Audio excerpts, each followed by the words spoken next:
So Kaizer Mayo's agent came out to speak about how his client almost came close to signing for Kaizer Chiefs. And I think this really highlights what I've been saying about what Kaizer Chiefs is to a lot of these players for a very long time. Now, the words that were said was that Kaizer Mayo is a Chiefs fan. He wanted to go to Chiefs. They came very close. But he also really wanted to go overseas. And he also really wanted to, further his career and do all of those things, right? Which is fair. But he's not the first player in the past few months to be rumored to have said that, right? Pepelo Tole was also rumored to be very close to signing for Kaizer Chiefs. And he thought to himself, you know what? I'm going to stay in Europe. I'm just going to stay there and live my life knowing that I am in a UEFA type league and I have more chances that side, even if it's not the top 5 leagues. Now, this is very interesting because I've always said one thing about this time at Kaizer Chiefs. Guys, we're living off of history. We're almost a decade without a trophy. We keep pointing back to when Baxter was here and even before that, Gabo Dimitri, and we've won the most trophies and we've done all of that. We have essentially become a historic team. And what tends to happen with historic teams is that players that come to this historic team, most of them don't do it because, my career and I can further my career, I can go forward, I can do all of these wonderful things. Most of them land at Kaizer Chiefs thinking, you know what, guys? My uncle, my grandfather, my father, all of them were Chiefs fans. I grew up in a Chiefs household. I went off to play for whatever team I went to play for. But, there's that little connection that I have with the Kaizer Chiefs. And I would love to don the gold and the black just for, the sake of ticking off my bucket list. It's not to win. And this is why I've been very hard with our transfer dealings, right? What are you going to promise a player that lands at Kaizer Chiefs? What type of energy or attitude do the players have when they sign for Kaizer Chiefs? For me, there's 2 types of players in this situation. There's 2. Number 1, it's a player that maybe will not get the move to Sundowns. It's really good, but it's not good enough to make the move to Sundowns. It's not good enough to make the move to go play continental football. And maybe they just at an age where going overseas is a little bit hard, right? So they will think to themselves, you know what? Let me go and be loved at Kaizer Chiefs. Let me go and do my activations and pop-ups. There's nothing really expected from me there while still getting that big team feel. You get that big team aura of the fans loving you and all of that stuff. And then number 2, you have players that have been there and done everything.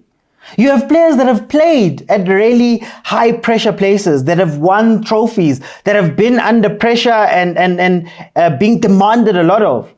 And they see Kaizer Chiefs as a place to retire. Naturena Retirement Village, where they go and they look at it and they're like, "Hey man, you're telling me that I can not win games, I can go trophyless, and this team will not really be angry at me that much. They'll point at the coach and get rid of me. I will get all of my salary paid, even a raise in some cases.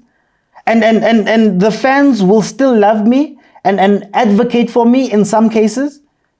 I get to go to a place where I can become a star without any of the star trappings. I can go to a place where I can, relax, essentially."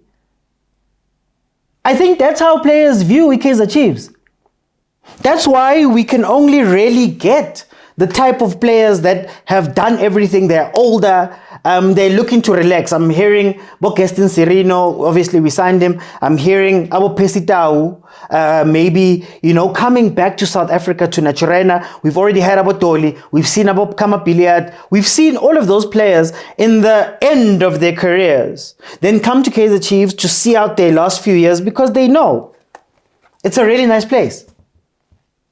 And you can't blame a player like that. You can't blame a player for looking at this team and going, if I need a soft place to land, why go to Polokwane City or Sekhukhune, where I'm going to be under immense pressure in terms of being the star player on the team? Why go back to Sundowns, where if I'm not up to scratch, they're going to replace me. If I'm not up to scratch, I'm not going to play. They might not even take me back. Look at Uzongo. Came back one season, gone. So I think that is how players view Kaizer Chiefs. That for me is how some of the coaches view Kaizer Chiefs. Really big brand, really big club. You go there, you get a few kicks or whatever, you get the best facilities and all of that, you move on. And it's a worrying thing because when we look at even our own transfer dealings, there are also issues there. There's issues with waiting too late to try to get players. There's issues with rumors around how we go about contacting these players, how we speak to them, when we speak to them, what their contract situations are when we start speaking to them. All of those things come into this big problem that we have at Kaizer Chiefs. And at this point, if I'm being 100% honest with you, the history is not something to be proud of. It's not something that makes the players strive to be better. The history is just something that I can tack on, frame my jersey that I played for Kaizer Chiefs, put it on a wall, and everybody will know that, man, there was a time I was at Mokoena. The time where it would inspire people to be a little bit better, that's gone now. That's gone.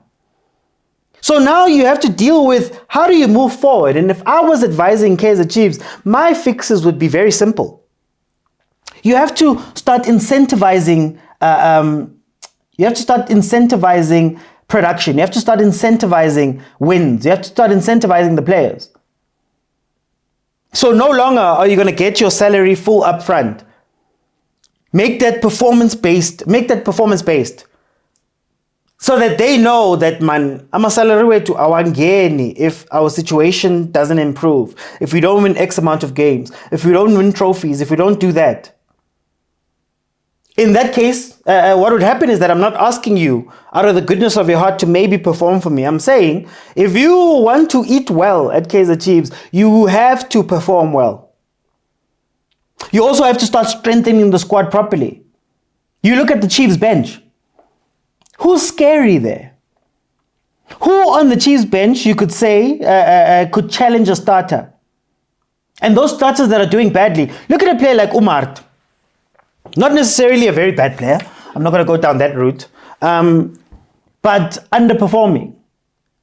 When Mart looks on the bench, does he see somebody who can take his job?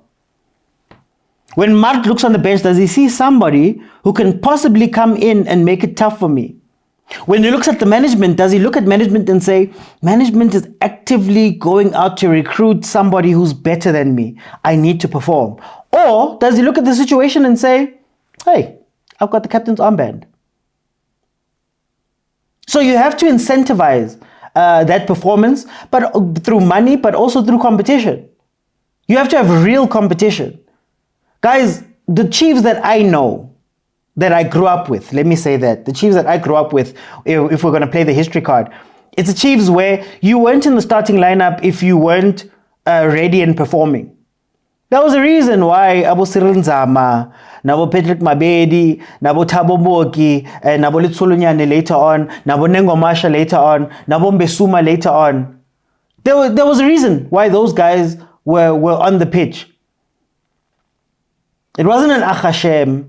It wasn't we just need somebody to close this position for now. You had to be quality. You had to play and you had to perform.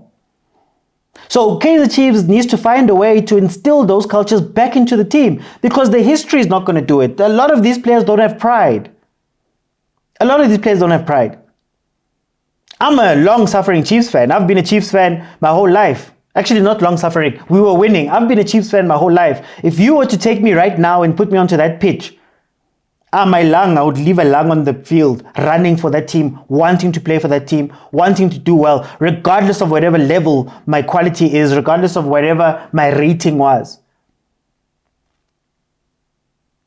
So these teams, these players don't have a connection to that. So you have to make sure that you're incentivizing it that way, or go out and find hungry players.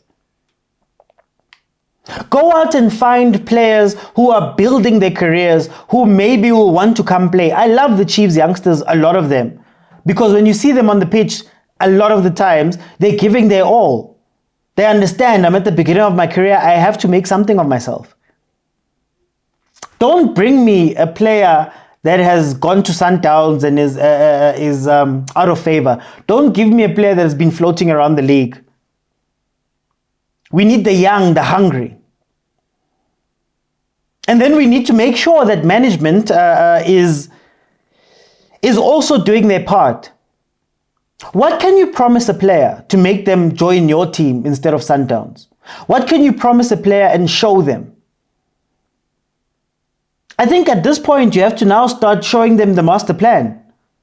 Okay, we're bringing you in and we're going to bring in this guy and this guy and this guy because we see the midfield is playing like this. And in the next 2 years, we want to be in the Champions League and actually hold down those goals. Not compete, not try. If I'm assessing my options and people have come to me and they're asking me, hey, George, where do you want to sign? Oh, I'm looking at that Sundowns team and I'm going, wow. Even if I bench, I'm going to bench at a Club World Cup. I'm going to be around some of the best players. I'm going to get the best coaching. If I go to a Pirates, the type of football that they play, I could probably get something out of that. They're also moving into the Champions League. They're also doing those type of things. Jose Rivero has won 4 trophies in 2 years. If I look at a Stellenbosch, look at how they're building. Also going into Africa, also doing those things. Now, tell me what the Chiefs offer has. And maybe in the comments, you can let me know, how do you guys feel about it? What would Chiefs have to do to convince you to play for it? Because the promise of history, the pitch that says, no, guys, we've got 93 trophies, we've done all of this, it's the biggest brand, it's not working anymore. So I just wanted to make this video to say, this is how teams, players, agents, coaches, this is how they view Kaizer Chiefs. It's a bucket list item. It's a heritage site. It's a place you go when you're out of town in a meeting and you have to go and you want to visit a landmark. You don't care about that place. You don't care about trying to uplift it. You're just there to say, I've been there. And a lot of these young players, when tasked with it, will not choose Kaizer Chiefs. But the club must also learn not to choose them in future. Khanye Sama is that CR Beloui's dad. When his time is done there, when he's done chasing everything and he wants to come to his favorite team, don't pick them. When people have won everything they could win and they've gone overseas and they've dealt with that desire to go and want to win things and they're tired and they want to come home and they are homesick and all of that stuff, don't bring them back. When a player is at another team and has been in the league for years and doesn't have a track record of being incredible, don't bring them in.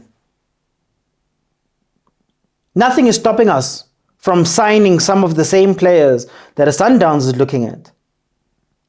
They get you right before your peak. Right before you're going to be the best player. And they carry on finding them. Nay, Pirates. Tito, for example. Right before his peak. That's when they brought him in. Tina, we're going to be looking at him 5-6 years from now as an experienced player. And we're going to use all of the things that they won that side. He's a Champions League winner. He's got 2 MTN8s and 2 what. He played in the Club World Cup. This is the type of player we're bringing in. Agasena choose. There's nothing there. So really, we need to also realize where we sit at a club as a club and be honest with ourselves. We can't keep seeing the same patterns emerging and doing the same type of things. If you like this content, please subscribe, check out the videos on the page and support. I'll see you guys.